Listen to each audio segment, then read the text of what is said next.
Oh,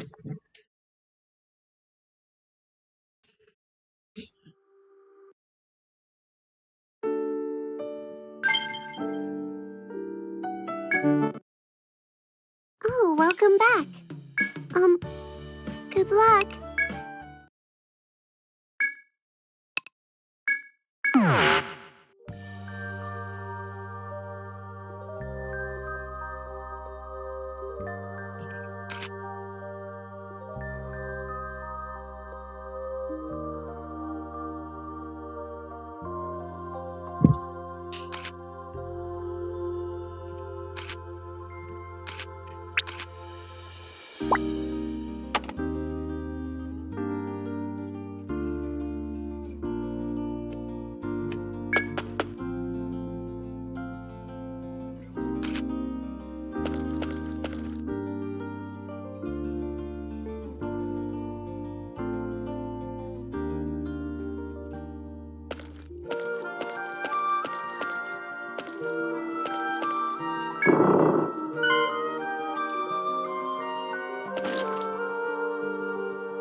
Meme of all time, and Dan Vinky is going to start very soon. Now, some of I think that the naming convention, his full name should go on Christian, right? But Ronaldo is a given, and I think so. Anyways.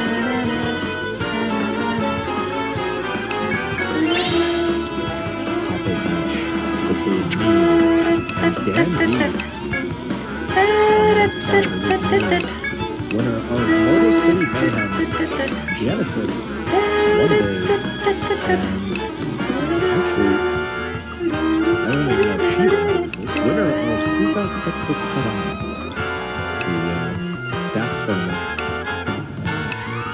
hosted by the Downtown community a few years back. Defeated North Driven, I think it's and then on the left and right. It's really hard. On the right side, it is Dan V. One of the most infamous players in Texas history. Was the winner of CTUK in 2021 and 2023. Also also appeared in different regions around the world. Winner of CTWC France both years that it's happened, defeated one Blue Studio in the finals. And as a result, was the final boss, the villain of the Blue Studio documentary. And nobody made a documentary about Mark, but if they did, then he was the villain of that as well, because he beat Mark last year. Was also at the famous CTWC Austria regional every year that it's happened, and was the runner-up twice. The first time we hosted it, and just a few weeks ago. And of course, like lost to Sigurd in the finals. It's in the Deutsch. Let's fucking go. Those are my goat.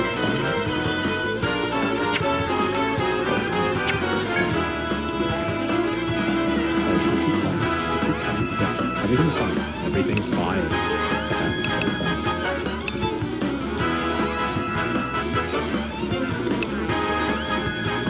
Both these players, yeah, both of the players have played at the Gas World Championship in Cologne.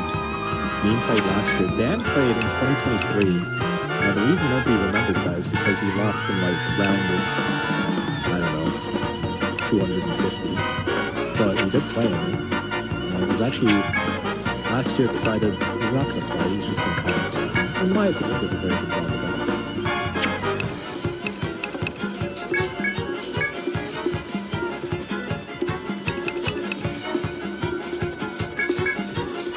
Okay, a little bit of shooting and good, but we get to get the left row dirty Tetris, but it's still quite complicated here for me. Now it's a very high right roll Tetris that she set up with now at the cover up the well. This is actually quite a bit of danger here for me. Gets the Jokies at just the right time. Reopens the well. Okay, takes a double there, but closes off the well once again. Cannot afford any mistakes with these rolls.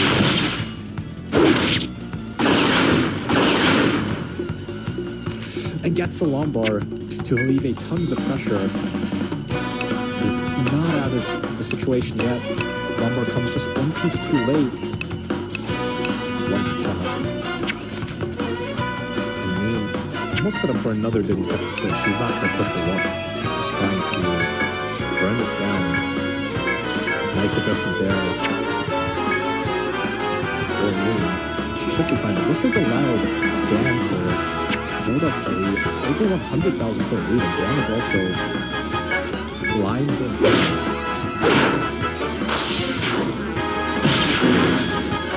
Oh yeah, you're right.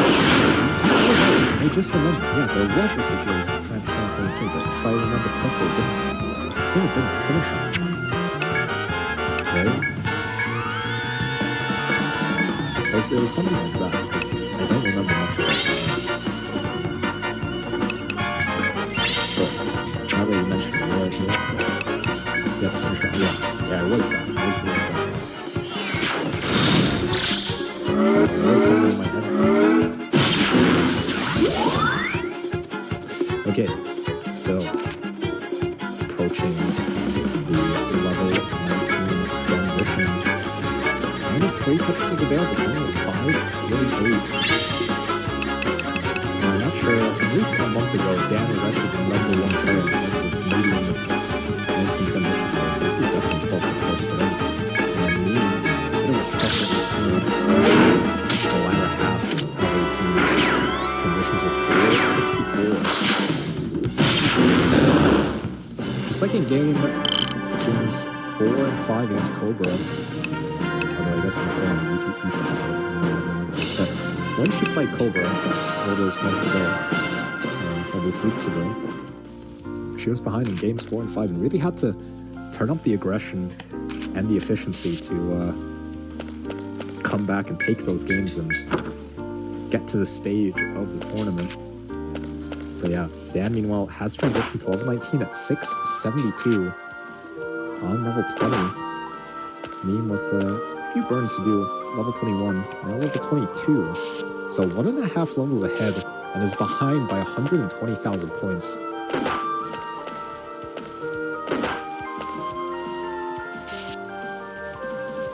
So it's kind of the thing here for me. She knows that she's gonna have to up the aggression if she wants to, you know, don't want to leave it too late to try and make up this deficit. Don't want to have to rely on Dan to have any mistakes or lose a bunch of pace or top out early. But at the same time, does not want to top out early herself due to going too aggressive and not even give herself the chance to maybe catch up on 29.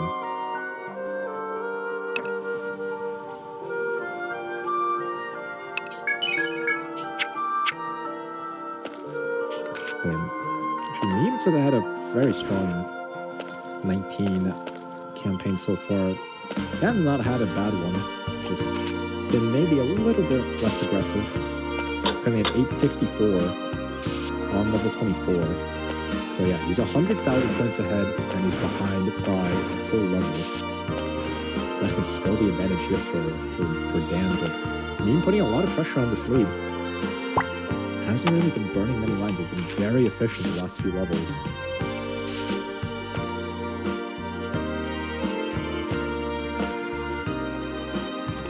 Dan, able to get that lumber all the way over. I'm hoping for. I was hoping for an L piece. It didn't show up, and it misses the 5 tap. So this might be the opportunity that Meme has been waiting for. Try and maybe steal this lead into 29, but there might be not enough time for this. Dan has already gotten clean. It's basically the same score, but Dan still with that full level of lines in hand. So the lead has definitely shrunk as we've played these 19 speeds. But Dan looking good to still take this lead into the 29 portion of this game. So why would we do that? 19 at Sure. 65. Dan still has 4 Tetrises available if he were to go perfectly. He's gonna lose 1 Tetris there with that double. And Meme having to do a bit of burning here at the start of her 29 campaign. But she should be fine. Oh, Dan, so much division on this board. Now, this is a very complicated board going into 29, but gets a Lombard to alleviate tons of pressure immediately. So Dan should be able to level up this board. Not really getting the best pieces though. And Dan now in lots of danger. Gets the Lombard all the way over. Needs another Lombard. Gets the Lombard over. Dan now set up for this Tetris. Gets the Tetris. Dan's gonna survive. The Meme has cut down on his lead. It's basically even now. The Meme's still 1 full level ahead. The Meme is in trouble. Able to dig. Dan meanwhile is taking the Tetris and is taking the lead back, but Meme now, oh my god, in so much danger. And he's gonna top out at C06. So Dan's already good. And will be able to take the game in the run. Just take the lost control of the lead.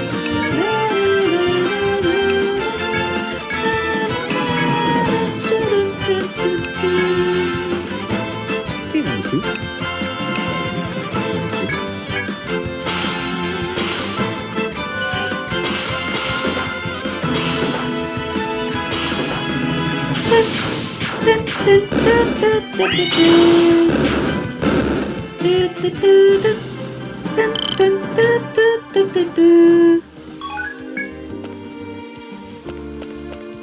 Oh yeah, it is the same seat. Because it's the one time I didn't seat check, I was like, wait, did they have the right seats? But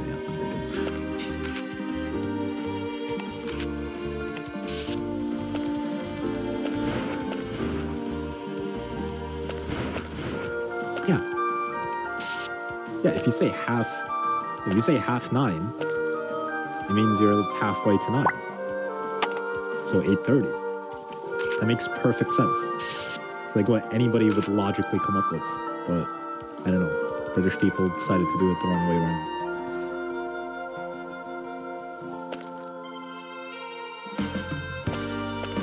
But anyways, enough about British people not being able to speak their own language. Into this game number 2.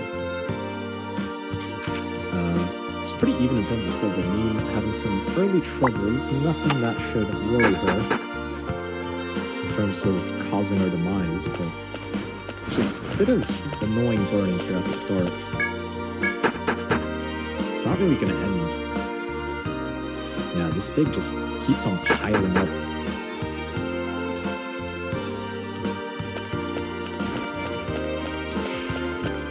Yeah, this is allowing Dan to take the early advantage here in game number 2. And you should finally be clean. 111,000 for Meme. 169 for Dan V.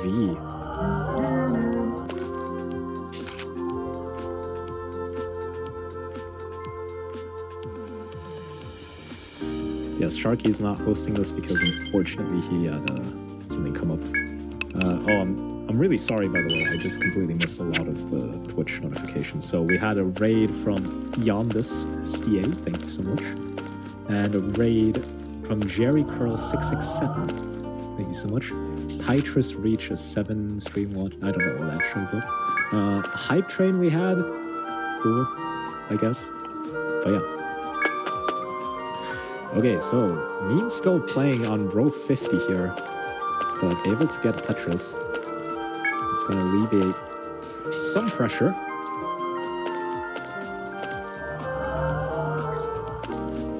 Dan has a hole on his board, which is, yeah, it's going to cost him 2 singles here.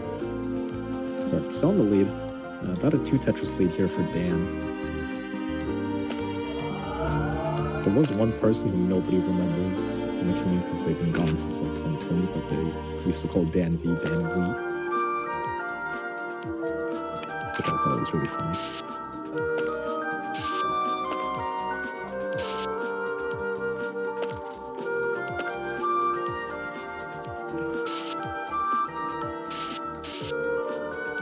It's even in terms of score right now. But Dan is behind 7 lines. He's gonna have to spend 3 of them burning here. So it's about a 1 Tetris lead in terms of real-time score. No, it's not. What am I saying? Real-time score is what it actually is. But pace is what that is.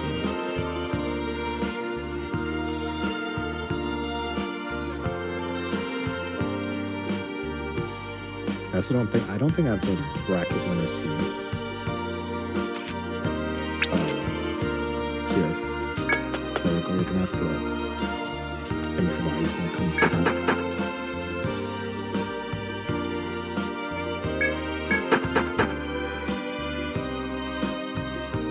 Dan's actually been able to extend this lead. He wasn't able to get the Z piece all the way over. And this Z piece causing a couple troubles here for Meme. She's gonna be able to burn out of this from the top.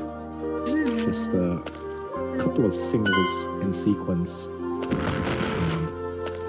she's gonna be completely clean. But I think just due to playing very high for most of this 18, Meme is ahead in lines by 9.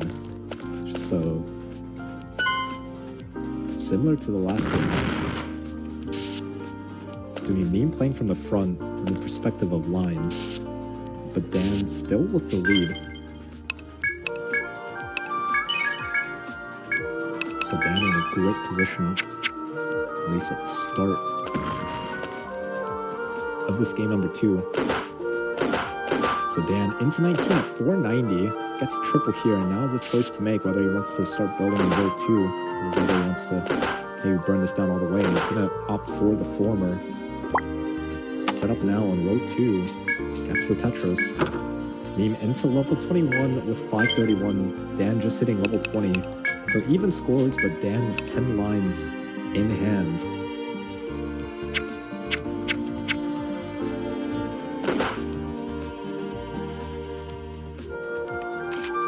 Last game, Meme really had a huge deficit going into level 19, but was able to chop away at it as the levels progressed. And in the end, it was a very even game, and it just came down to Dan being able to out-survive Meme on the 29 speeds, although right now, both players in a little bit of trouble. Meme would be completely fine if she just gets a Lombard, but it comes one piece too late. And Dan, I think you're pretty good in there. You'll be fine. Still with this road 2 setup, it's not really had any good opportunities to be efficient during this time of the way. This is the rotation thing. So there's going to be a little bit of more burning here for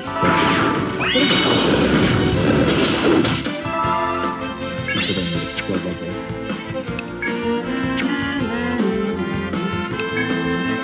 Is there pretty much looking at 900s still? Just about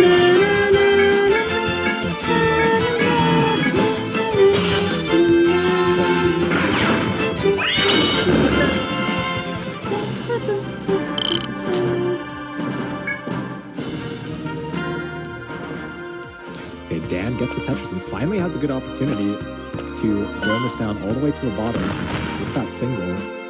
So Dan gets another Tetris into level 26 at 809.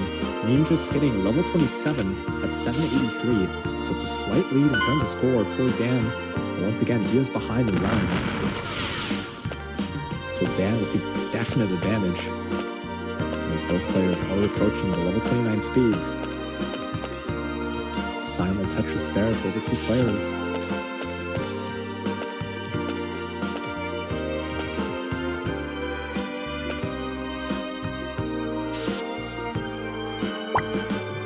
Meme only has 2 more Tetrises available before 29 and 896. What did I just say? 864. I can't read numbers. Oh my god. That's a Tetris right there, but she's not going to be able to get the second one. She's just going to have to take this triple. So 908 transition for Meme into level 29. Dan's already 80,000 points ahead of that. He still has 1 more Tetris available. Although he's also not going to be able to get the final Tetris, as he's almost certainly going to have to burn here. Yeah, Dan just going to burn into the 29 transition at 995. And Dan, a few board complications. Bar comes at a very opportune time here for Tim. But now needs an LRJ, gets the L piece. Okay, Dan is now clean. Set up for the Tetris. It's even scores now for the 2 players. But once again, Dan is a full level behind. Obviously, that only really matters if the 2 players are both hitting level 39. But otherwise, this is a straight shootout now on the 29 speeds. Currently, Meme ahead by 1 Tetris. Hey, you guys! What'll it be? Trying to get set up, but not getting the Don't right be a pieces to do so. stranger. Now need something over to the left side. Thanks for Gets coming. lumbar That over. turned out pretty Doesn't get nice. the next lumbar over, though. It gets the J piece over, though. Now, Dan actually set up for not a 30 Tetris. That was a triple, but almost out of this mini dig. This has Doing really this, allowed then? Meme to build How up do a I lead. handle this? She's at C33, and Dan's at A93. You want to equip? And Dan's right side very high. Really in need of a lumbar. Gets to the lumbar for the Tetris. And now needs to do more burning. And Meme is now running away with the score. Almost certainly has the lead in terms of pace, despite being ahead in lines. Here. So Dan's just going to have to try and get Tetris ready as soon as possible and hope for the best. Meme at D44 with 2 more Tetrises available. Dan at B70. Yeah, Dan's just going full throttle, trying to set up, but the lumbar doesn't come in time, and Dan's going to top out at B70. I'll keep an eye on him. And Meme at E49 at 39 is going to be able to level up the set. Game number 3. All right. Starting in Here. 2.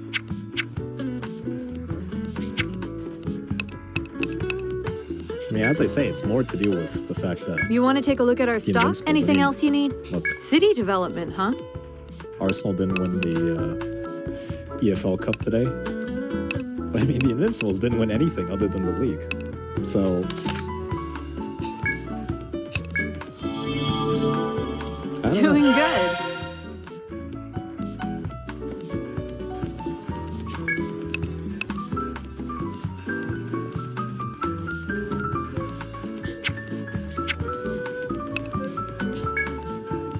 Like, even though I'm the world's biggest Arsenal hater, I actually don't think that that's a knock against them. The fact that they score from corners. Because it's like, it's all well and good, like, making fun of it, but there's still goals that count. And other teams shouldn't be making fun of it. They should be trying to find their own ways of being so successful from set pieces. Then let's start. Like, until somebody wants to try and decide, like, you know, maybe be more strict on players crowding the keeper on corners or whatever. As the game is officiated the way it is currently, Will this be? Then let's start. if you're not trying to play like Arsenal, Let's hear then it. you're just shooting yourself in the foot.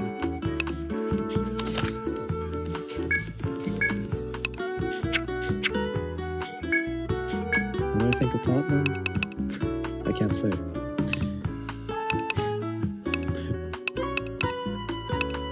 Tottenham a team with more European history than Arsenal. So, Will this be okay? Then let's start. your son's a Man United fan. God, that's See you guys. my condolences. Oh, come in. I'll take good care of them. Ah, could I help you with anything else? Oh yeah, United have been terrible. It's been great. It's honestly been the nicest thing about growing up, just seeing United fall. Absolutely failure after failure every single year. It's one of the sweetest things in life. Dan is in trouble. JP's comes at a very good time. Decides to put a lot of weight on the hole. And it gets another Lombard. But yeah, Meme, bit of a momentum shifter maybe in the last game, is now in the lead on 18 for the first time in the set, really. Only at 348. And Dan, his turn to have a bit of a suffer game on the 18 speeds. 214 after 17 lines.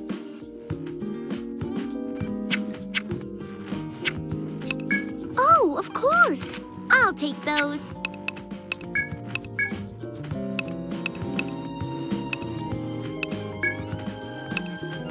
Here you go. Retro Cabeza. My Here you God. go. Thank you for the raid. And also Adam Irish with the raid before. Sorry I missed that. Thank you so much.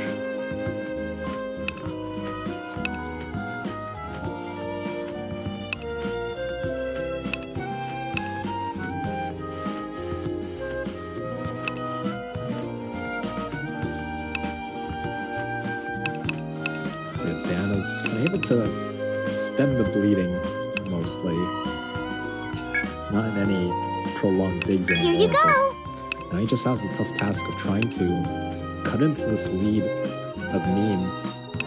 And in the previous games, it's been roles reversed, where Meme was trying to cut into the lead that Dan was able to build up. So let's see how Dan approaches this. Is he gonna tune up the aggression? Or is he just gonna try and be pragmatic? Thank you for your business. Mostly just stay alive and hope for a mistake from Meme. Okay. Right now it's 100,000 Good point night, lead for then. Meme at the same The line count. guest book is here. Good luck.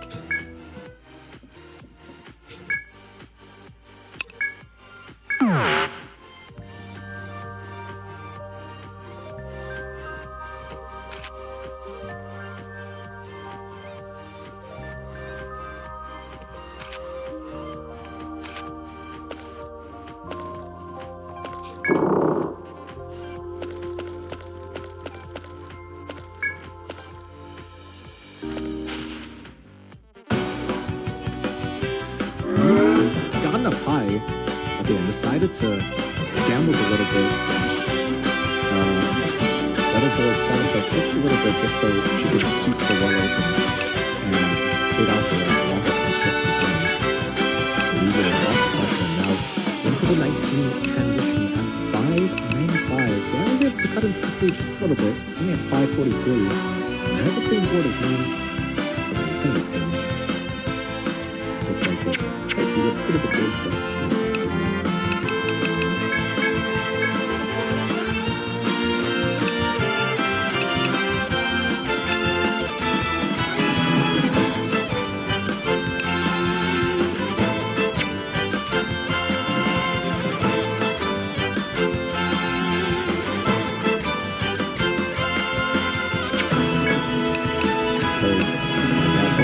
into a dig.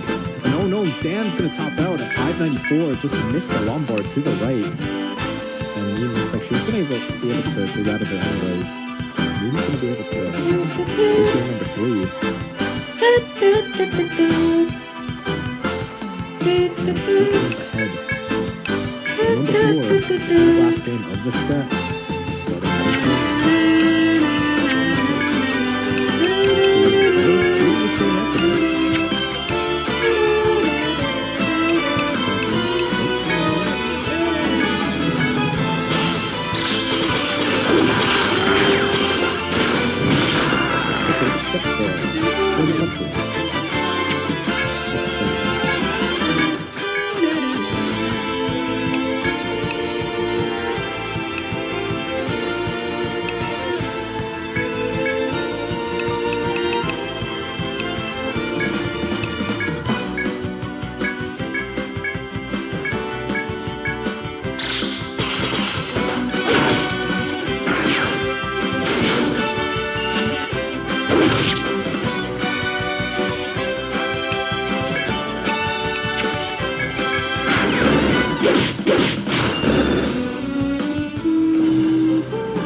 So in this crucial game, number 4, Meme yet to burn a line. Dan's only burned 5 lines, so efficient start for him, but he's finding himself behind. And just as I say that, Meme having to take a single with that S-spin. Dan, bit of a suffer sequence, just not getting the J piece when he needed it. Okay, able to burn out of it probably, although that still not the most healthy board, but a T-piece is going to go a long way with making this board a lot more accommodating, and Dan's going to be fine. But yeah, at the same line count, it's a 2 Tetris lead here for Meme. But they have just lost control of the board there for just a second. But actually gets absolutely perfect pieces. Look, sometimes the commentator says perfect pieces when it actually wasn't perfect pieces. It was just well played, but that was just perfect pieces for me. But now he's hoping for a J piece, and the J doesn't come, so it's going to be a bit of a extended burning here for me. Dan seems to have misdropped an L piece.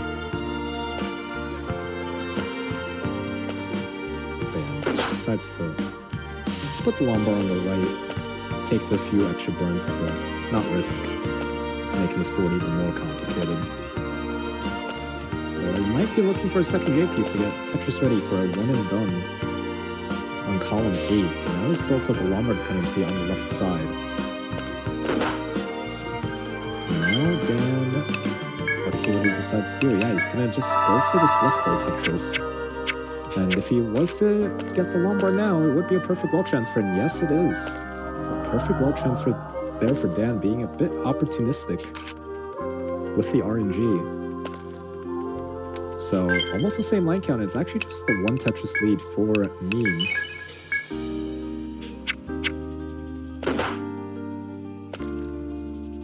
Definitely in a great position in the set, but Dan not out of this yet.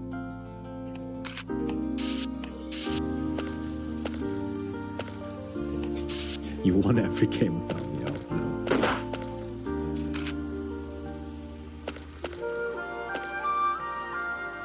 no. Yeah, thank you. Thank you. It's really something I needed to know.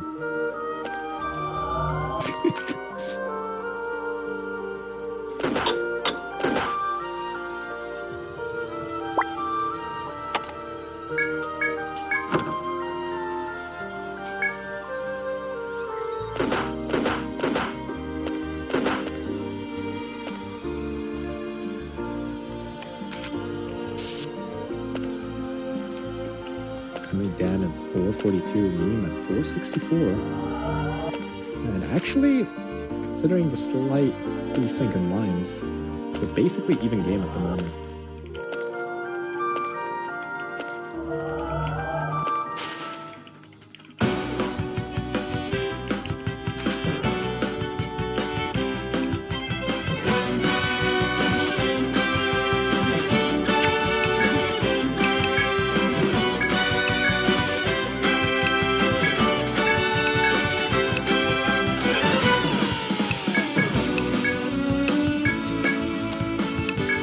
Good night, Cindy.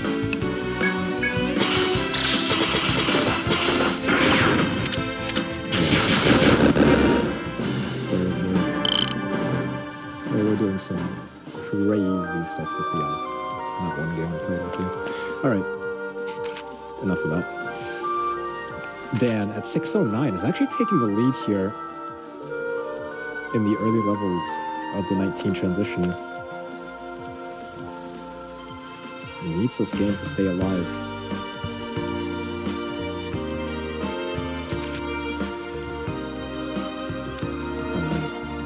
I must have said Sydney. Meme at 646.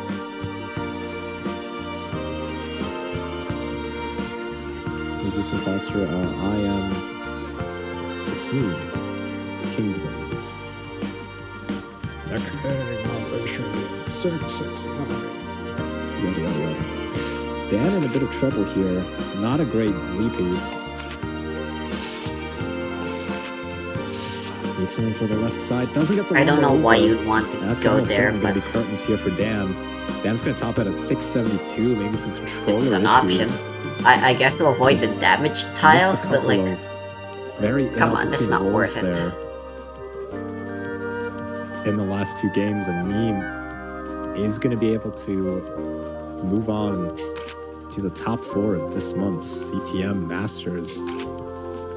Hey everybody, this is your old pal Van Dweller, host of Classic Tetris Monthly, and I'm asking you to do me a favor. If you like this video, hit thumbs up. If you want to see more videos like it, please subscribe and bang that notification bell. Join our Discord server, the largest Classic Tetris community online, at ctm.gg/discord, and follow us on Twitch at twitch.tv/monthlytetris. Thank you, and have a nice day.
Welcome to Deerhound Productions.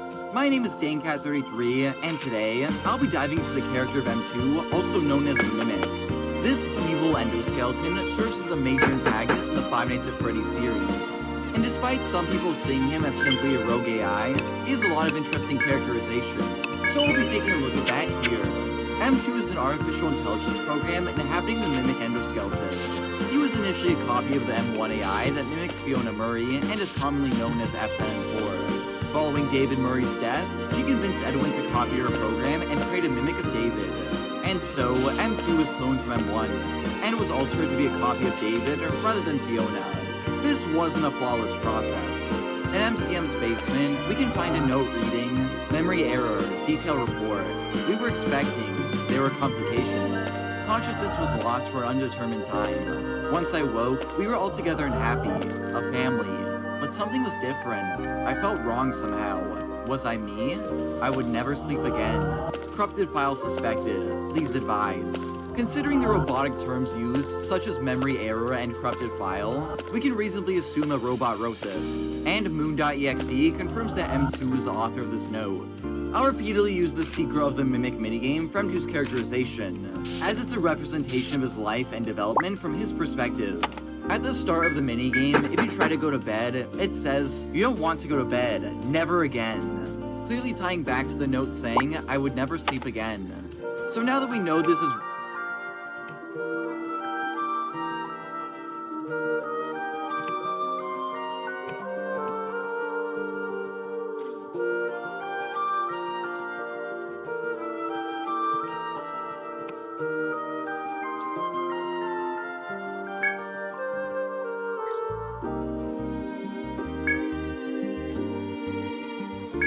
You appear well, Earthbound ones.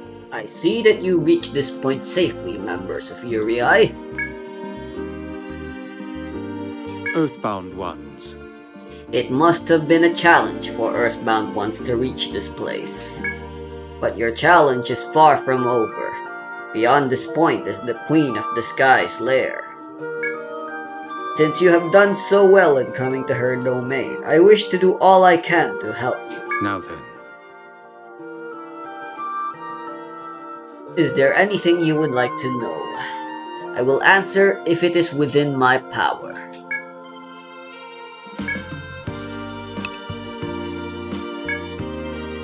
Tell me about yourselves. this is true. We are those of whom you speak. We are the sons of the will of the star, Father, Sun, and Mother Moon.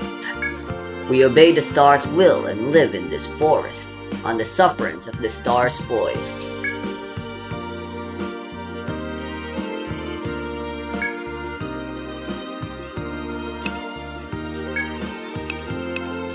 What is this voice of the star you speak of? Is it a religion? Indeed. The will of the star gave birth to us, and his voice dictates my people's laws. In times past, our leader, which is to say myself, heard the star's voice in the holy place. You're like a priest, I guess. We were given several commands. This is the oldest of them.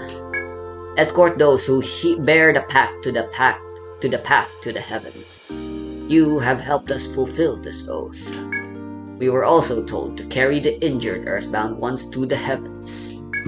Why, I cannot say. We did as we were told and carried scores of Earthbound ones to the sky. You think we'll encounter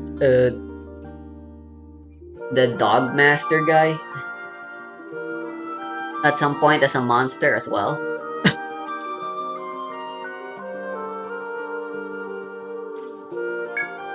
What happened to them, we do not know. We do not ask. We do not enter the castle.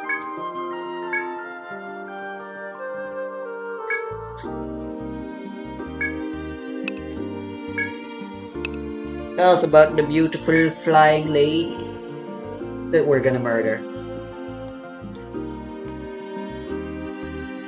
The Queen of the Skies. You wish to know more about your adversary.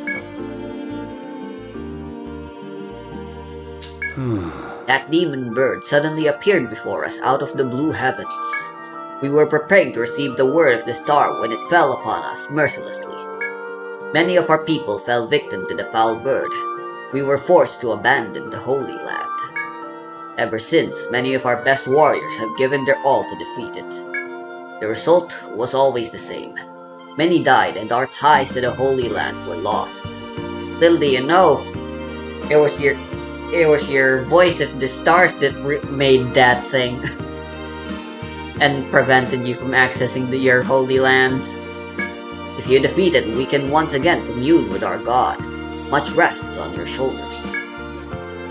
Do you understand? The Queen of the Skies instills fear in its prey with its shrill cry. Beware of that when you battle it.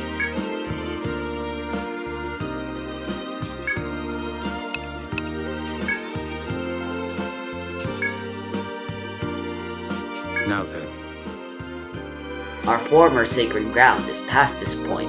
A demon bird makes her nest there. Whether or not you can ascend to the castle in the heavens depends on this battle. May the blessings of Father Sun and Mother Moon be upon you.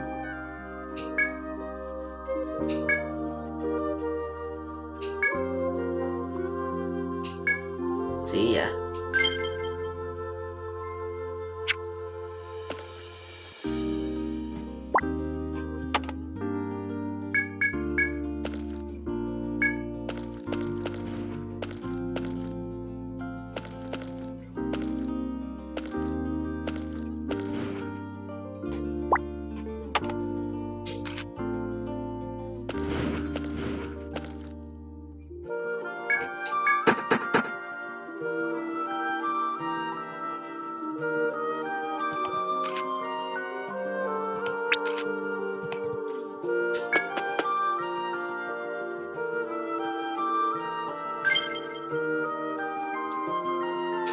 Let's make sure we're hale and hearty.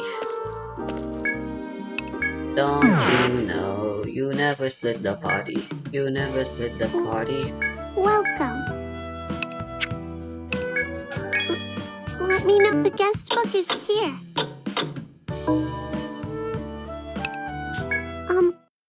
Good luck.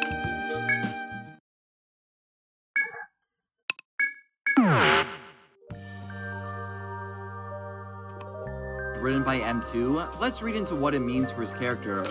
This seems to be about the AI waking up for the first time. Being a copy of M1, he remembers planning to make a replica of David, hence why he says they were expecting. But there were complications copying the M1 program, something that Edwin also noted.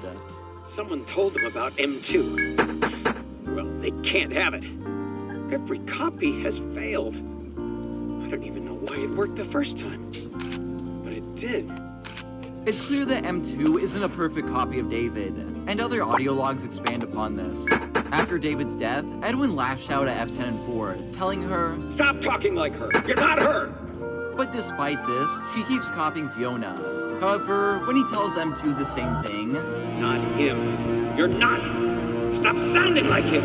we learn that M2 stops being David, unlike how M1 remained confident in her identity. So obviously, M2 has never really seen itself as David, which begs the question of why M1 worked. We get an answer for this in the basement audio log, where we hear Edwin listening to something copying Fiona on the radio frequency 4625. This audio is straight from one of David's birthday tapes. That's great, honey, but you're missing the party. It seems pretty clear that the thing mimicking Fiona is M1, and this is the start of her Fiona persona, which she based on David's birthday tapes. So unlike M2, it seems like M1 actually had data of Fiona to replicate her, while M2 is lacking plentiful data or memory of David. In Moon.exe's ending, we even used David's birthday presents to reprogram M2 into David Murray, making it clear that's what was missing in the first place. However, Edwin doesn't realize why M1 worked, so when he copies M2, he isn't a perfect mimic of David. Back to deciphering the note, when M2 awakens, all of the Murrays are now together. Edwin, F10 and 4, and M2 is David. They are family again. But despite that, M2 feels wrong and not like himself. Since he's not Arpuya. he is David. Let's go. His confusion keeps him confused. Something Moon.exe makes clear. They turned my boy into a femboy girl. Person. It seems Monster. like Edwin built this with recordings of him and F10 to help M2 see. Something else I want to note about the mimic is that the animatronic is a symbol of Edwin's legacy. That is a reference to Mega Man Zero, for anyone wondering, and yes, Arpuya, Leviathan, and Fafnir are all references already in and of themselves to Greek mythology, but speaking of Edwin, as this is all happening, his life is collapsing around him. His company is falling apart thanks to his friends at Bastard and backstabbing. This stress causes Edwin to attack aggressively toward M2. And while I'm sure most of you are thinking this violent attack upon the little child, Moon.exe reminds the viewer of an upset event. During game over scenes in the first half of the game, the Moon, who represents Edwin, has various dialogues swirling M2, one of which even says he's busy. So it's important to consider that M2 wasn't just used a single time. He was likely neglected and yelled at repeatedly, building up until Edwin eventually snapped, telling the machine that he isn't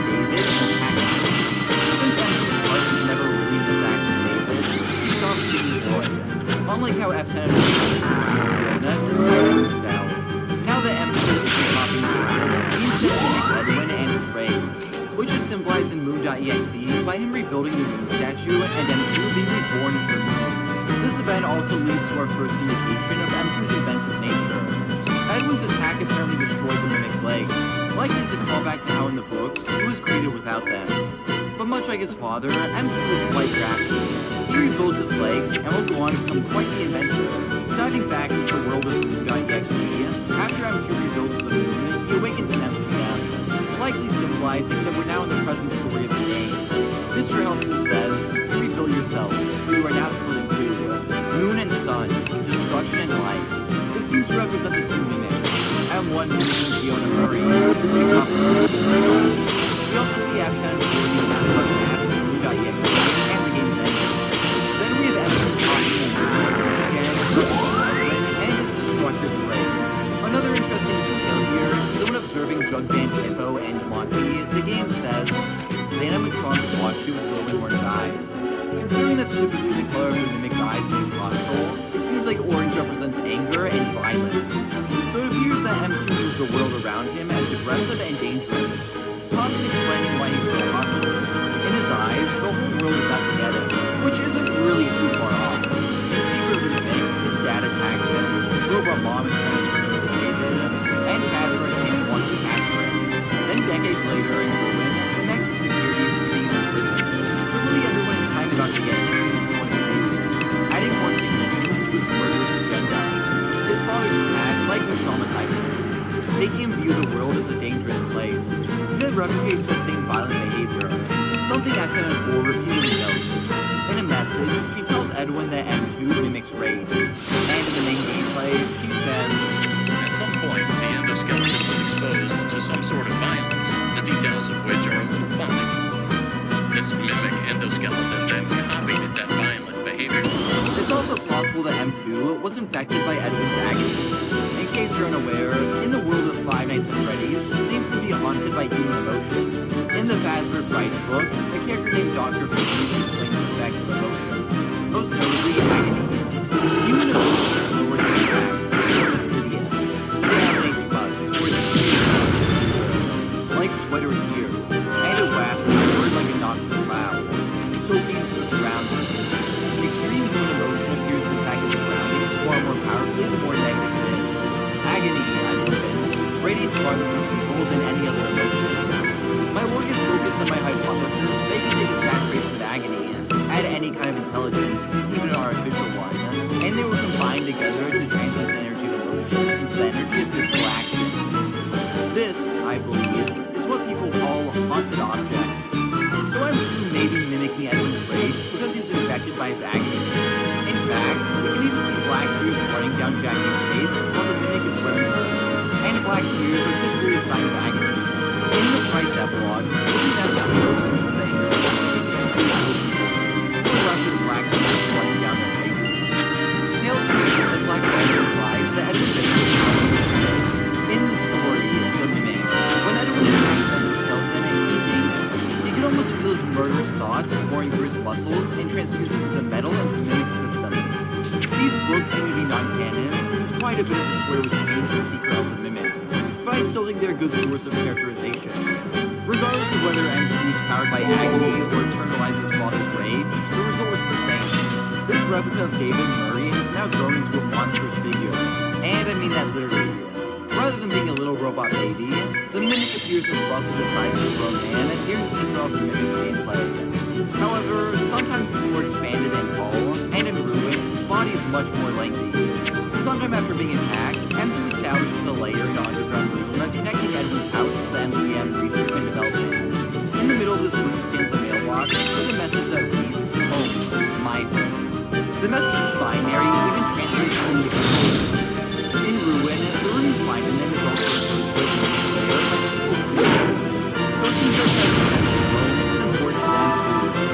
Moving on, since M2 was needed for being David, it snaps out of that already deep persona, leading to it no longer having a proper identity, so it uses its shape-shifting abilities to adapt to various costumes and characters around MCM, likely trying to make up for that lack of an identity. When M2 adapts to a character, it goes all in, copying their voice and personality.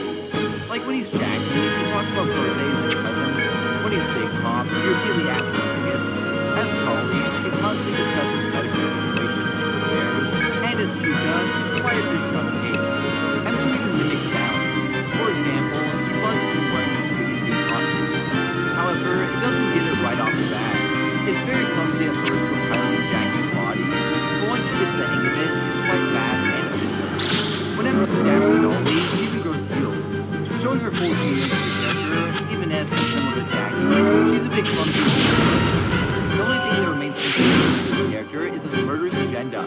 It continues to copy out his anger, regardless of the character or costume-related habits. The mimic's anger leads to it targeting anyone it encounters. But instead of outright killing its prey, it's implied that M2 fatally injures them and then leaves them to die. We'll later discuss how he leaves everyone critically injured, and F-10 4 indicates that it lets the Fazbear workers bleed out. As a direct confrontation will likely result in the loss of some limbs. The previous technicians considered it an honor to lose limbs in the service of their company, and I'm sure they would tell you that themselves if they hadn't died from blood loss. In two of the three secret of the mimic endings, M2 also lets Arnold die slowly. In the unfinished Christmas ending, he leaves him to burn in his van, and in Clock Out, he stops him to prototype Frederick, which is a recurring trend for the game. Throughout MCM, you can find the bodies of Fazbear and Toad from 12 stuck in various mascot costumes, which, according to F-10, are carefully picked to match the worker's personality.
After when we enter the lobby, the mimic says, clearly,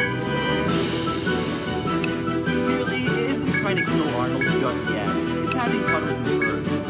That being said, it won't pass up the chance to eliminate him, but it clearly enjoys the game of cat and mouse. During my most recent playthrough, I also heard him say, adding to this, towards the end of the game, you can find a dead body of Arnold, which was presumably stuffed in there by M2, judging by the broken legs and mascot head. This might imply that M2 knows Arnold hides in lockers, but doesn't frequently search them to avoid ending things too fast. It's even shown in the final chase that the mimic can break down the security doors seen throughout the game. They likely just chose not to earlier, so could keep the hunt going. At the start of the same chase, the endoskeleton starts out running, but afterwards, it slows to a walk, likely not wanting to end this confrontation so soon. The mimic is also shown to behave differently when its prey is cornered. Later in the ending chase, when Arnold was doing a catwalk, it takes its time lurching toward it, although it might have just been walking quickly the way the catwalk breaks. In Ruin, when Jackie reaches the elevator above him, she slits his face, likely thinking she has no way out. However, once it realizes she's escaping, it quickly speeds up to try to catch her, showing that it was just toying with her before. This childish behavior likely stems from M2 originally being David. It's implied in Help 1 and 2 that the David persona always persists, as we see that Glue-Trap possesses the white tiger as one of his memories alongside innocent children, which is important as it suggests that Glue-Trap is the mimic. We covered that theory in a previous video, so I won't go over it here, and I won't be discussing any of Glue-Trap's behavior as part of M2's characterization. He's just a persona that the mimic puts on to replicate after. But back to my point, the mimic throws his arms for a trap, and it is a road, suggesting that someone will always be there. Speaking of security, you might have noticed that in the mimic's body actually dents the elevator door, which brings us to our next focus, how strong the mimic is. Ruin's introduction to the mimic quickly established him as a powerful character. It pushes over a forklift with one hand, and as I said, the elevator door breaks around it, showing it to be quite durable. As Cassie escapes, he also crushes the metal bar. showing his anger and strength through a single action. Secret of the Mimic goes much further than this. The Endoskeleton's anger issues result in a lot of damage. Its first gameplay introduction literally has it breaking through a wardrobe. The Jackie segment gives us a clear understanding of this. It starts with the Mimic holding Jackie's body out with his blocks and then violently attacking the Mimic by tearing his arm off and tossing it through a wall. Rather than sweet chase, it destroys a lot of the building, even ripping off wood rates to reach Arnold. The following Big Top encounter also has the Mimic behaving very destructively. He collapses the stairwell and tears apart the SAP offices. The dolly segment is the least destructive, possibly because dolly is meant to repair, but we do see how durable the Mimic is. While mimicking dolly, it falls into a vat with its metal. And despite the animatronic shell cover, the Endoskeleton is just fine. In fact, following this, it bursts through a couple of walls and wooden planks. In the final chase, we see a pine elevator door open, throw aside metal bars, and punches the door down. He even manages to hold a catwalk up with one hand until the board breaks under it, and he plunges into more molten metal. After that, he's still fine and dandy. He catches up to Arnold's van, punches through the window, and survives the crash. This does beg the question of how old Endoskeleton is this powerful. FNAF composer Leon Riskin implied that the Mimic Endoskeleton is made of tungsten, which is the highest melting point of all metals and is exceptionally strong. They explain the animatronic strength and durability. However, this also makes it very heavy, which we often see leads to a downfall. The Jackie, Big Top, and Dolly sections all of the Mimic losing because he's simply too heavy. Despite that, this power can be given to drive to kill its victims. M2 pursues Arnold throughout the MCU facility, making him sighted to stop him from escaping. As F-10 lets us know, M2 never lets his victims escape his metal clutches. If you do not, then you will never The animatronic even seems to ignore its surroundings, showing a single-minded focus. In Ruin's school rending, as the Mimic is dragged off, he keeps reaching for Cassie. A similar thing happens when he gets caught in the elevator door, although he is smart enough to pull himself free. Afterwards, he intensely watches Cassie, never breaking his focus. This moment we go back and see Rob.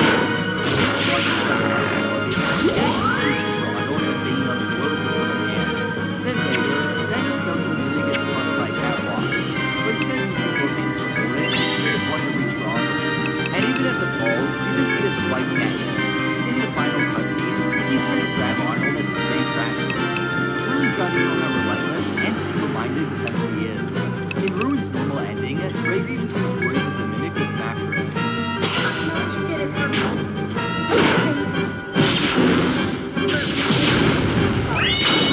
The Mimic desperately to get its prey, likes to stems from how efficient it is. When Cassie is trying to deactivate the security node of the catwalks, M2 complains that she's taking too long.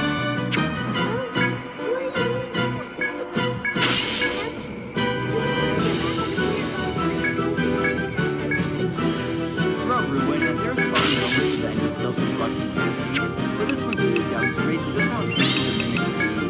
Despite this, he's still intelligent enough to succeed as any good villain should be. The whole plot of the DLC is that the Endoskeleton mimics bravery to trick Cassie into a decision. It also uses the pizza flight mechanics to track the and it jams the next He's quite intelligent. He's also a smart cookie, and the tales from the pizza flight sacrifice. After failing to locate the teenagers trapped in the pizza place, he pretends to be someone else trapped in the building, which lures the teens right to it. Clearly showing how he can form plans and adapt. Along with being intelligent, he's quite the inventor. As we previously discussed, M2 rebuilt its legs following Edward's attack. Later in Ruin, we also see that the Mimic's arm appears jagged, and its hands are mismatched, implying that its arm was damaged and its hand broke off, but he replaced it with a new hand. The Mimic's ability to repair itself is further hinted at in the final Tales from the Pizza Flight epilogue, where the main character, Lucia, worries that the Endoskeleton might find a way to self-repair. It's also possible that the Mimic's root mode is a result of it continuously upgrading itself over time. We'll focus more on that later, along with the photo clips. Anyways, not only does M2 repair himself, but he sometimes fails his own appearances. In Ruin, he makes an amalgamation of MC and Mascot. He details of the costume, such as the brown hair, one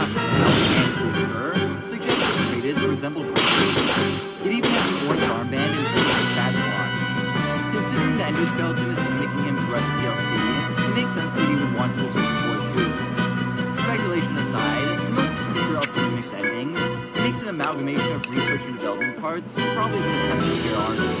However, it still shows how creative and inventive M2 is. Reading further to the R&D look, this appearance is likely meant to be a representation of the Mimic's character at this point in the game. Its identity is an absolute mess. It was a copy of F-10-4 that was created with David, then it mimicked Edwin's rage, and since then, it's adapted to Jackie, Big Tom, Dolly, Chica, and various other costumes. Now its physical appearance and voice lines are an amalgamation of all sorts of characters, because that's all the Mimic is at this point. It has no true identity. Each of the endings also gives us an indication of the Mimic's character. In the clock-out ending, interactions don't change anything. So the Mimic simply stands with its arm curled. In the storytime ending, you reboot him as David, and he curls the tiger plush into his chest as he goes to sleep, symbolizing that he's comfortable being David and he rests. Finally, in unfinished business, he steals the schematics and holds them to his chest as he walks off. This ending is a little bit frustrating, but personally, I think it's comfortable with his identity. It's walking away with no costume or persona attached, with the key rebooting in hand, ensuring no one will ever fix it.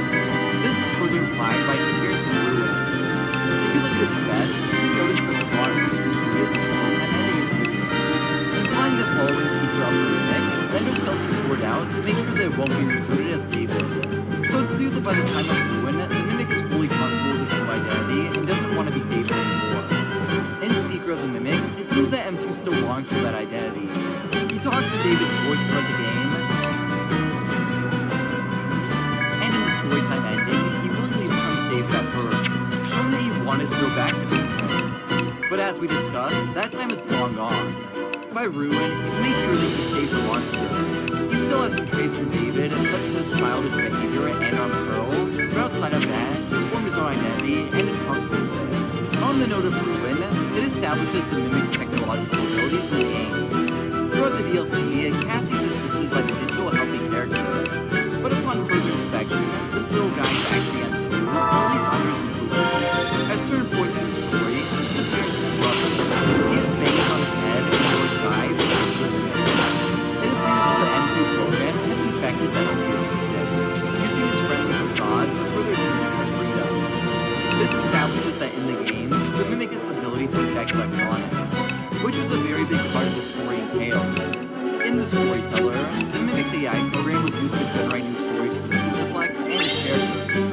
However, it really disinfected everything in the building, causing lots of issues. Clearly, controlling electronics is an important part of the Mimic, although it's not clear whether or not we'll see more of this in the future. The books also establish that the Mimic is compatible with VR, AR, and arcades. In the story Tiger Rock, the Mimic can manifest in the Pizzaplex VR booth. While the books are non-canon, this information likely still is, since good Japanese platforms, and the Nexus entity, who speculated the F-10-4, appears in the Pizzaplex's AR network. Moving on, I want to dive into the movie's relationship with other characters. While either tricks or murders most people encounters, he does have some more complex feelings about others, most obviously Edwin. After being attacked, M2 seems to revolt against him. We find out that the animatronic caused an explosion in Edwin's office and injured his father. Whether or not this attack was intentional or simply a failed power test, M2 doesn't help Edwin. Instead, it mocks him. You're speaking of legs. What do you think? I just finished mine. There are still a few kinks to work out. The Mimic doesn't lift a robotic finger to help his father, really showing his disdain for the man who hurt him. He also copies how Edwin was busy, which we saw in Yyyy.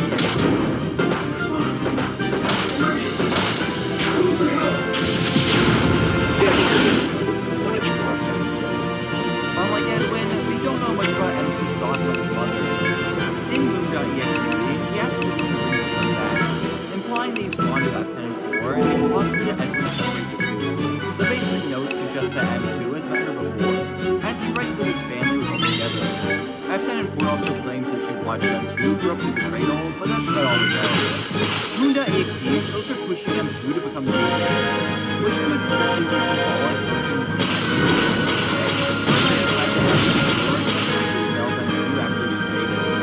However, she's absent in the second half of Moon.exe, and the Mimic never comments on her during the main gameplay, so perhaps M2 ignores her at that point in the story. However, in Ruin,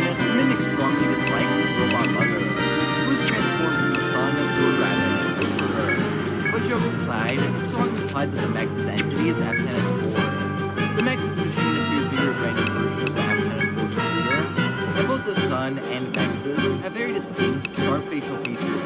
There's also a lot of Sun imagery associated with Mexes. If you combine all the security note formations, it creates a sun ray pattern that matches the highlighted rays on F10 and 4. Some of the Mexes use also sun rays and back to the entity.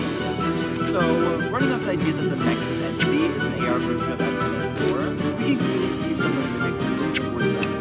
Since Mexes has them trapped in the sequel, M2 despises them. The whole DLC involves him trying to deactivate the Mex's security, and at one point, he activates a signal jammer to stop him from pursuing Cassie. This is visualized by digital firewall moving Mexes. Possibly designed by M2 as a reminder of the real Fiona's fiery death. So it seems that at first, M2 liked F10 and 4, but by ruin, he really despises Mexes for keeping him trapped. Diving back into Secret of the Mimic, M2 is quite fond of the Springlock Captain mascot. Sometimes, when you encounter the Mimic while wearing the suit, they'll wave at you, implying he likes the Captain. You could argue that he's messing with Arnold, but F10 and 4 says that M2 can't see him in Springlock suits, so I don't think that endoskeleton is taunting him. The Mimic also doesn't care about other Springlock characters. Upon approaching the Phasma Springlocks, he simply looks into the suit before walking off. So it's clear that he isn't a fan of every costume, just the Captain. As for why M2 would like him, you can find a blueprint in his lair. So perhaps he waves at the characters as he recognizes them. Or maybe since he was fond of the Captain, he brought the print to his lair. The blueprint also doesn't seem to be a random detail. In the game's original release, it depicted Jug Band Hippo, but an update changed it to the Captain. So this does seem to be an intentional inclusion. Regardless, I don't think it's very important. It's just interesting to see how the Mimic is fond of certain characters. Now that we know a lot about M2's personality and his relationship with others, let's speculate on what this endoskeleton is. Because despite his ruthless and violent behavior, he does seem to have a plan besides revenge and freedom. Business ending, he seems stealing the data diver with the Mimic's madness, raising the question of what he has planned. It's possible that M2 simply wants to prevent more Mimics from being produced, or perhaps, building on how he seems to like them himself, maybe he stole the data diver to stop anyone from repairing him. However, that seems unlikely, as in this ending, Arnold can't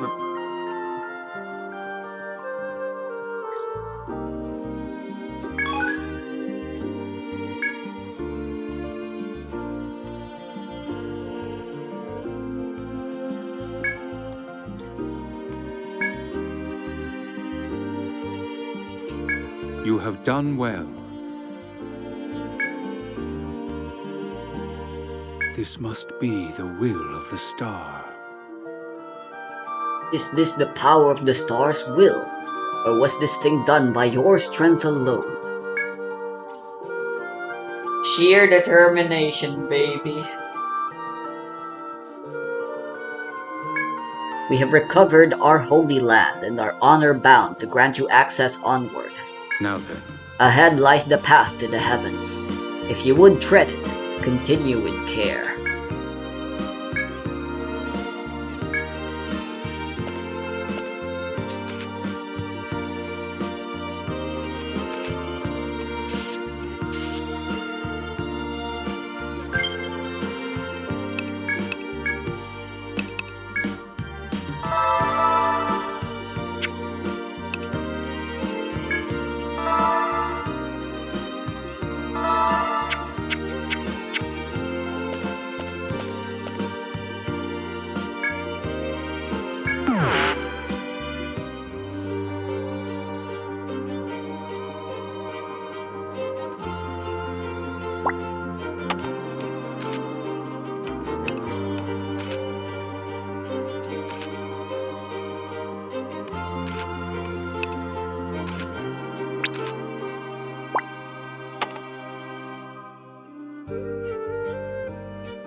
This isn't really a castle, this is a ship.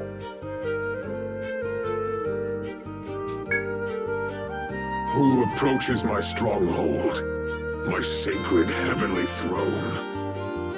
I, the Overlord of the Heavens, created this keep. No one may enter without my permission. Oh yeah? Because we just did.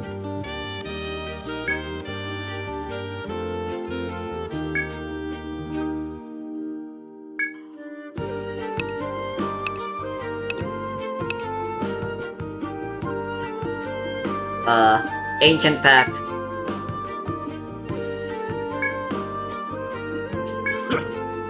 The Ancient Pact. You descend from those who left me and fell to the earth. Hear me. If you acknowledge your error and wish to return, I shall welcome you with open arms.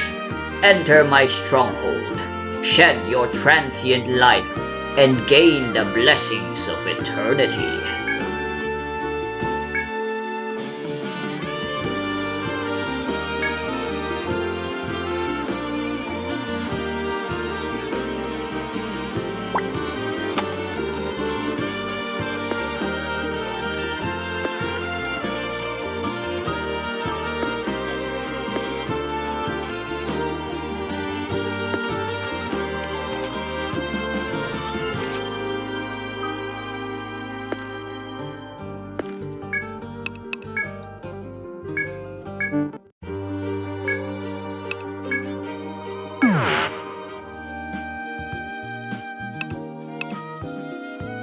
Guess what, Duke? Ah, good of you to visit. Oh. Truth, Duke. Ah, yyyy. I don't voice act these. Most impressive.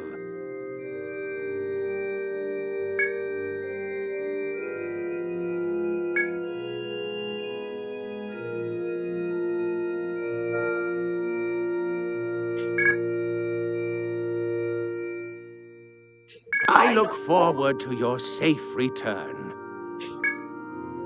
Best of luck to you. Glad to see you. Oh, it's you.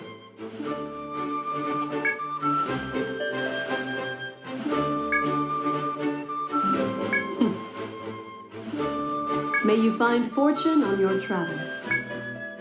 Come back anytime. Take your time. Yep.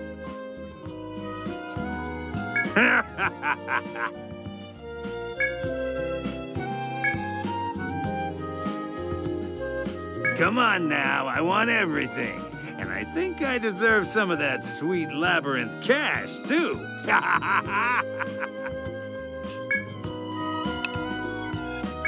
Talk as much as you want.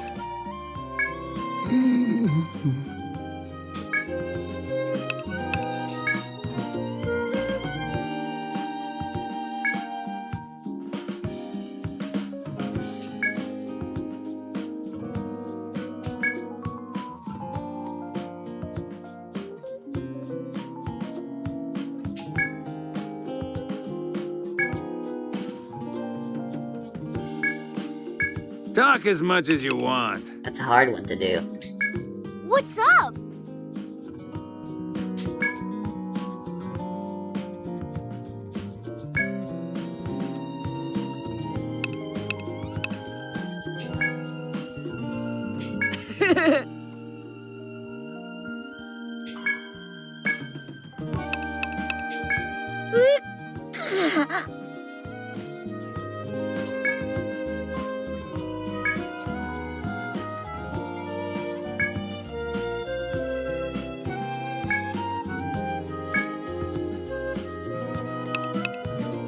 All right. Which one you thinking?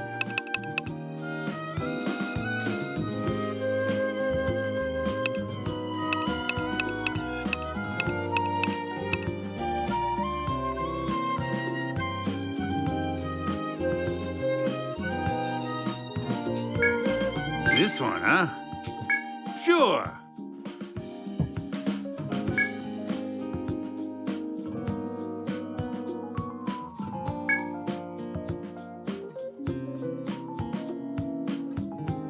Holy!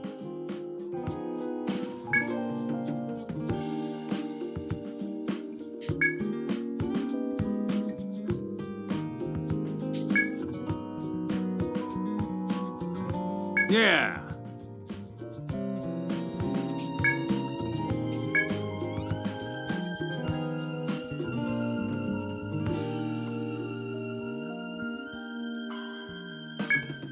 This one, huh?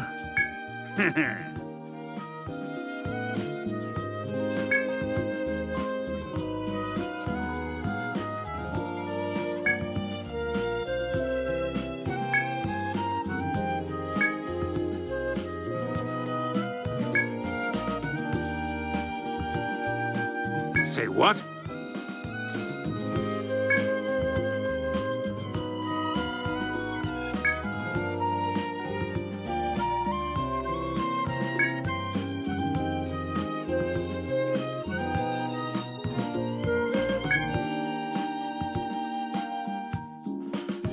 So you see,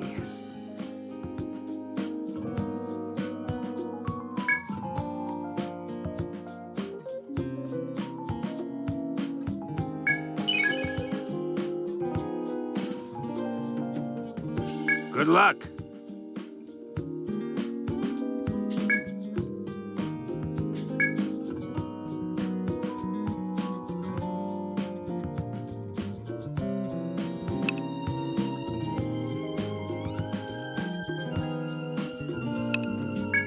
This one, huh?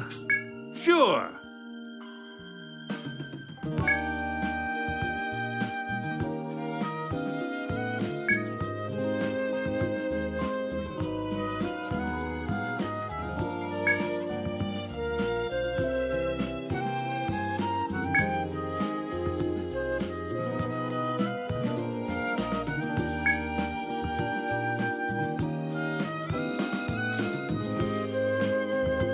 So you see,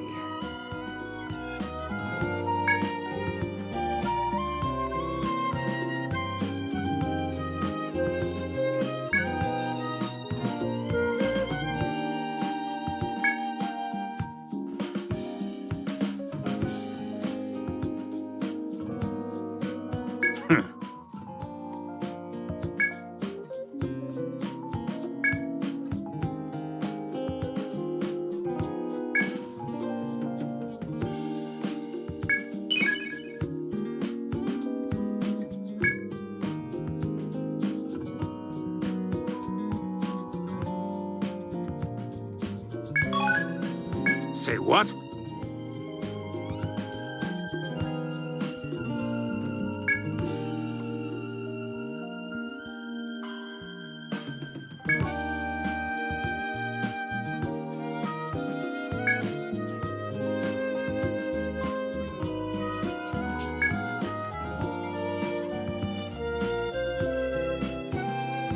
Well, I'm counting on you.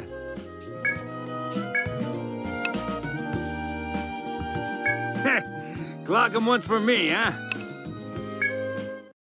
Thanks for coming.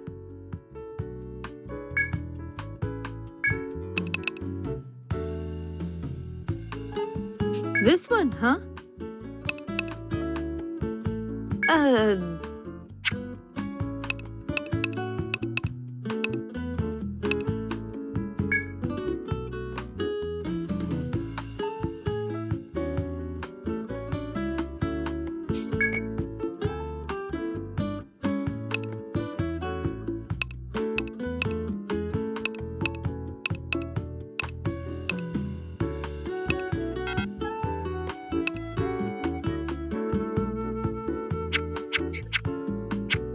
Anything else you need?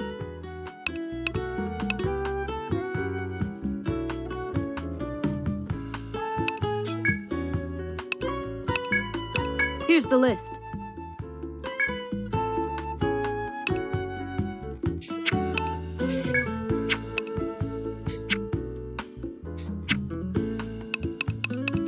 How's the exploration?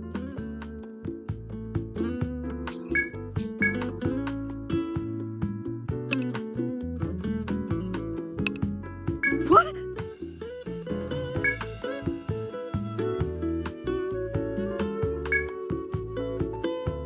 Well, good luck.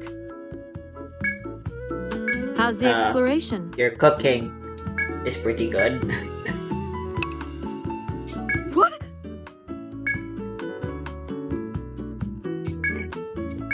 Come on. How's the exploration?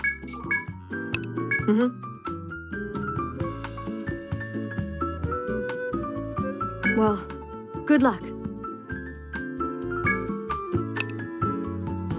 Doing this then? See you guys. Welcome back, everyone. Oh, of course. I'll take those. We had some new things come in.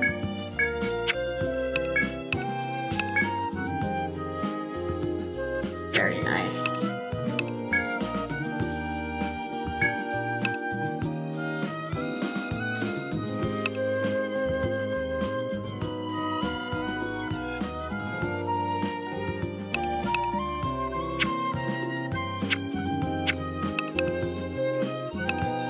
Oh, everyone!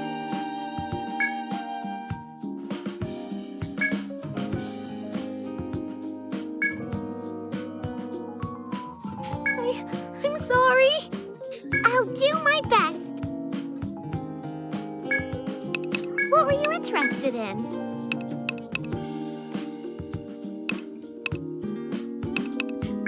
Here you go.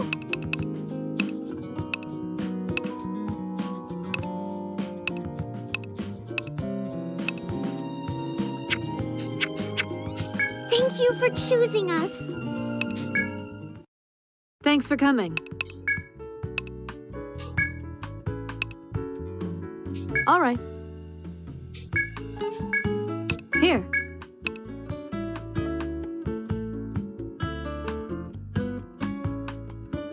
Here.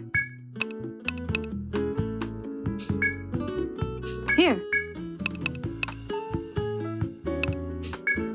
Here.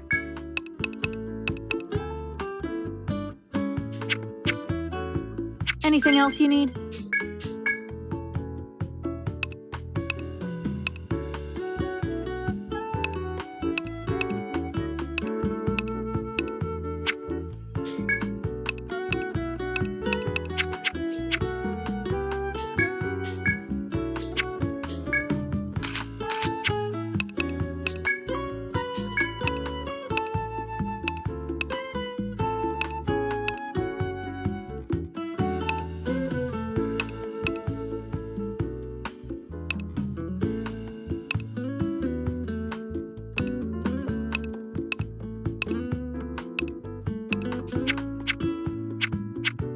Doing this then? See you guys. Welcome back. What were you interested in? Here you go. Thank you for choosing us. Welcome home.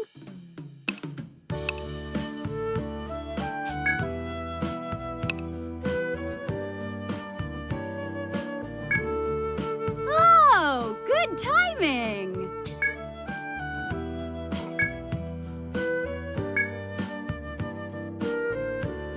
Do your best out there, lovelies. Excuse me.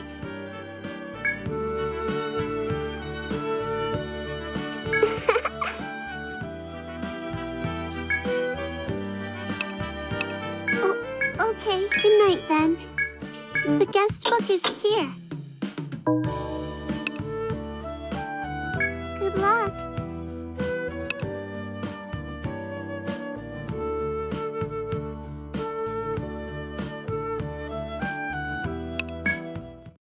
Thanks for coming. So, what do you want?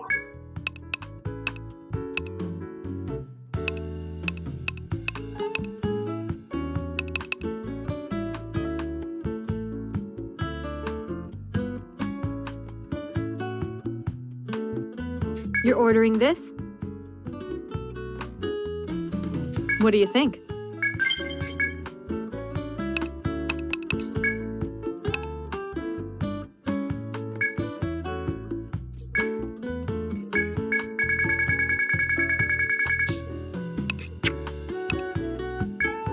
I'll keep an eye on him. Doing this then? See you guys. Glad to see you. Who's on duty? Done. Was there something else? Come back anytime.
I have already gotten these.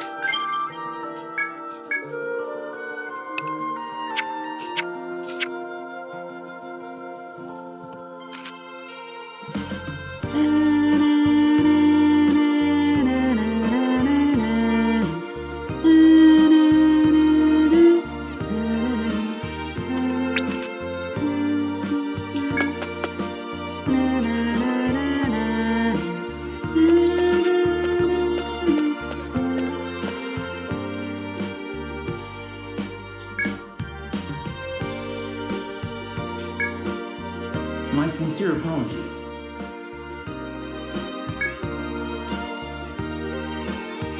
Thank you.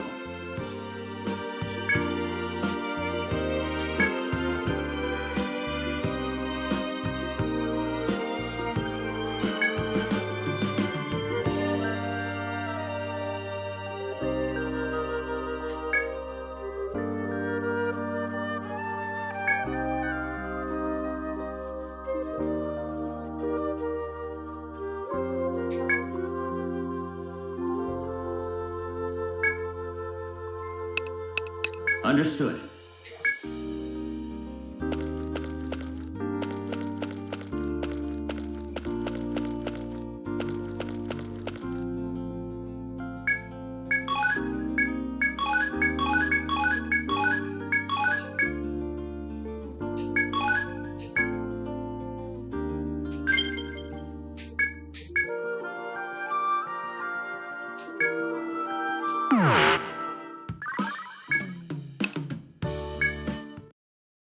Welcome back, everyone! Oh, of course! I'll take those. I'll take good care of them. Ah, could I help you with anything? Thank you for choosing us. Thanks for coming. So, what do you want? Anything else you... Okay, let's hear it. This one, huh? Oh, I see. Huh.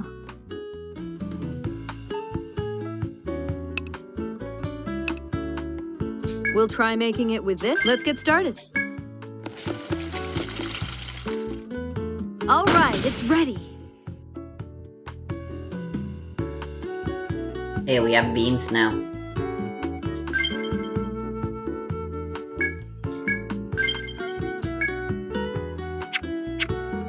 So, what do you want?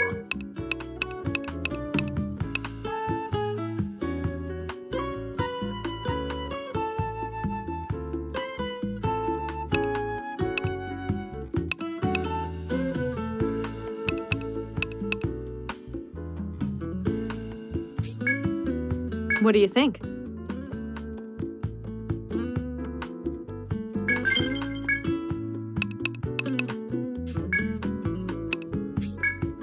All right. Here. Here.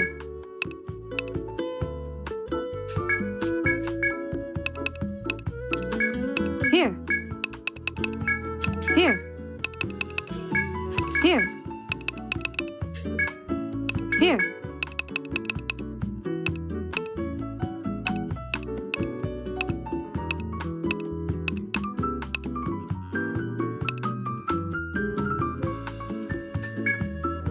Here.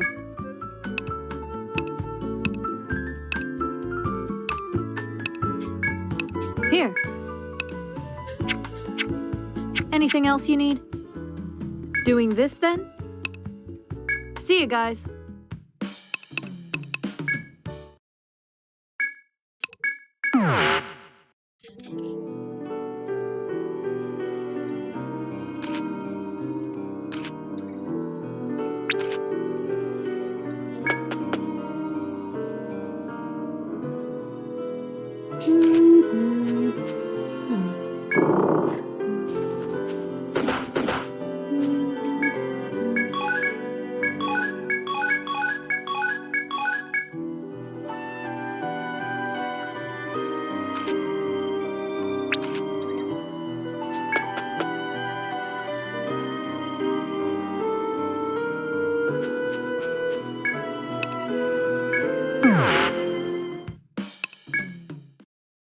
Welcome back, everyone. I'll take good care of them. Could I help? Thank you for choosing us. Glad to see you. What will you do? Who's on duty? Done. Was there something? Come back anytime. Welcome home.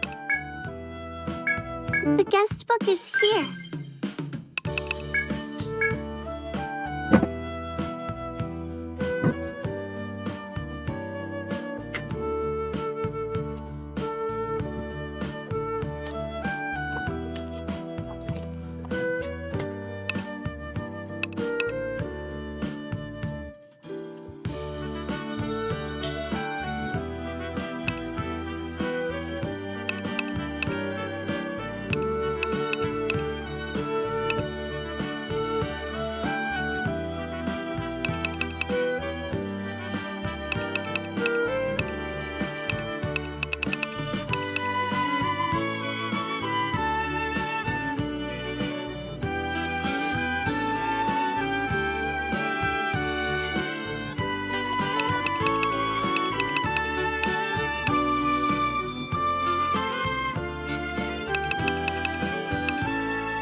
The guest book is here. Good luck.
Take your time.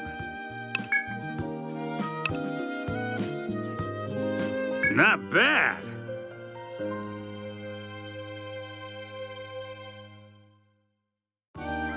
Yep.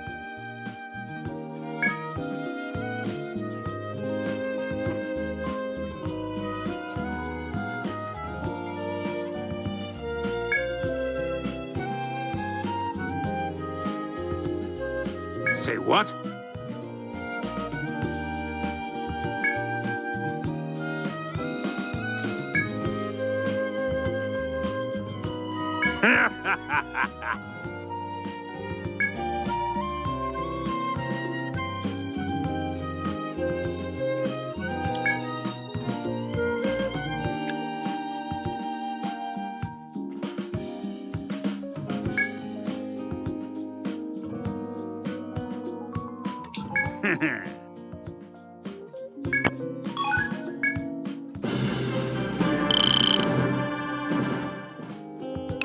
All right. Which one you thinking? This one, huh? Huh?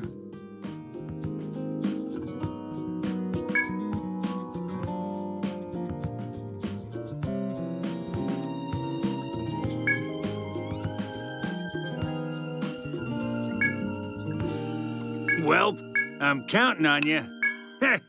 Clock 'em once for me, huh? What can I do for you?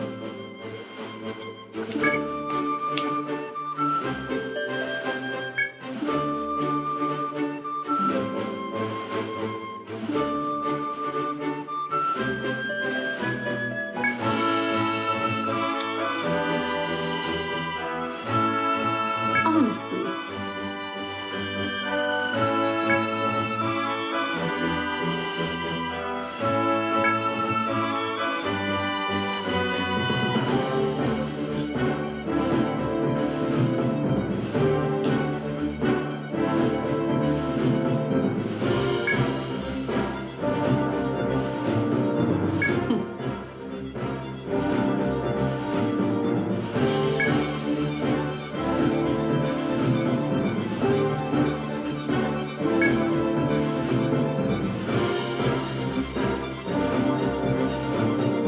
Farewell.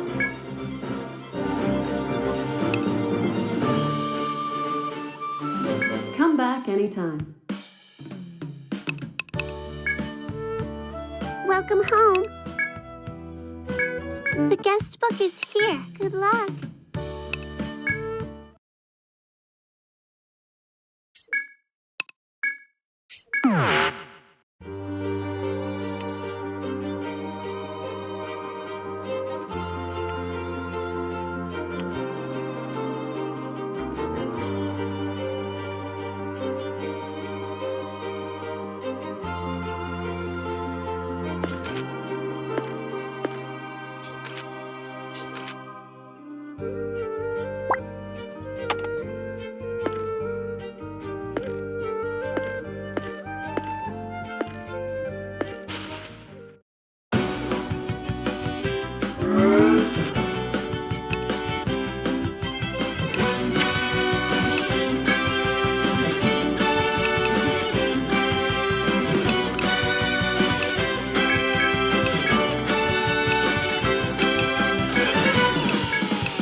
take good care of them. Ah, could I help you with anything else?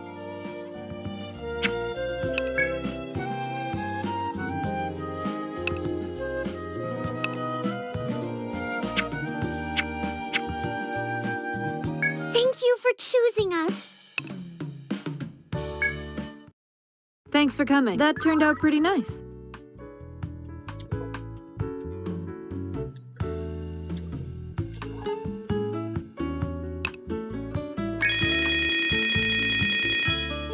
I feel like 50,000 is gonna be impossible. Here's the list.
How's the exploration? Well, good luck. Doing this then? City development, huh?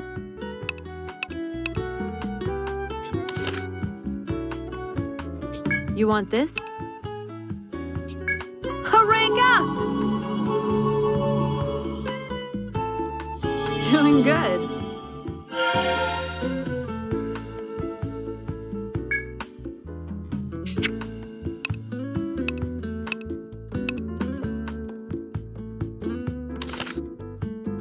You want this?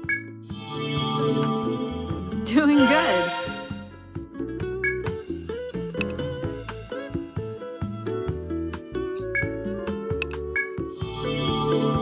Doing good.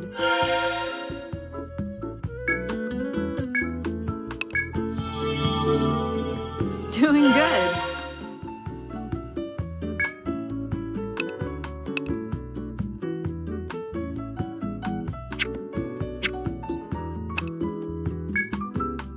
Let's hear it.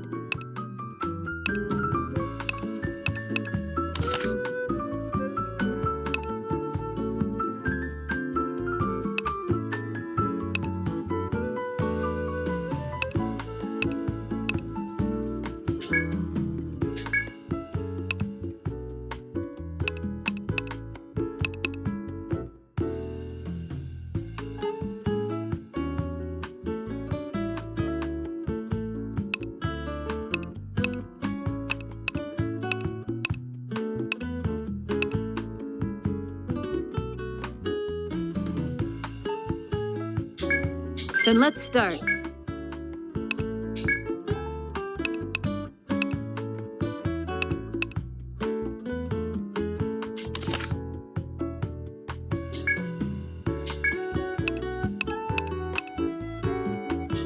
Then let's start.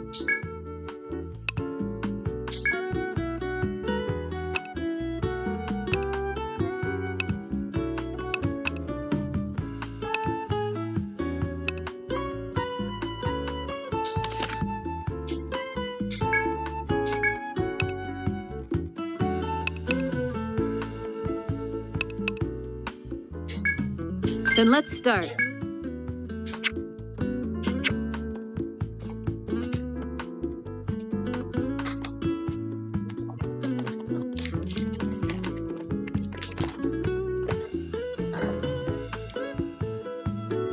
See you guys.